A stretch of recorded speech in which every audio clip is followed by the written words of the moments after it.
নমস্কার দর্শক বন্ধু, আমি শ্রী প্রদীপ ঠাকুর। যে গাছটি আমি আপনাদের দেখাচ্ছি, এই গাছটিকে বলে ট্যামনা গাছ। ভালো করে দেখুন, এই অঞ্চলে এই গাছটির নাম ট্যামনা। আপনার অঞ্চলে অন্য কোনো নাম হতে পারে। এই গাছটি আমি পেয়েছি অযোধ্যা পাহাড়ে, অর্থাৎ পুরুলিয়ায়। এই গাছটি এর আগেও আমি নার্সারিতে দেখেছি।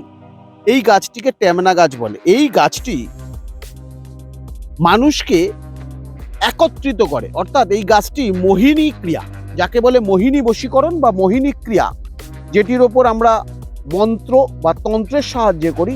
এই গাছটির শিকড় যদি আপনি তুলে, যে কজন আপনার সঙ্গে শত্রুতামি করছে, সেটি আপনার শাশুড়ি হতে পারে, সেটি আপনার শ্বশুর হতে পারে, সেটি আপনার ননদ হতে পারে, যা হতে পারে, তাদের যদি বস্ত্র আপনার কাছে থাকে, তাদের বস্ত্রের টুকরো অর্থাৎ কাপড়ের টুকরো আর এই গাছের শিকড় এবং এর সঙ্গে একটু সিঁদুর মিশিয়ে যদি আপনি কবজে ভরে আপনার শরীরে ধারণ করতে পারেন, এবং প্রত্যেক দিন যে মন্ত্রটি আমি আপনাকে বলছি এটিকে আপনাকে জপ করতে হবে।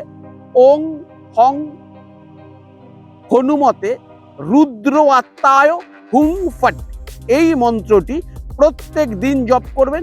মঙ্গলবার দিন অবশ্যই করতে হবে আপনাকে ওং হং হনুমতে রুদ্র আত্মায় হুং ফট। যে কজনের বস্ত্র এবং এই গাছের শিকড় আপনি দিয়ে সিঁদুর দিয়ে পড়বেন, সবাই আপনার বশীভূত হবে। নমস্কার দর্শক বন্ধু, সুস্থ থাকুন, ভালো থাকুন।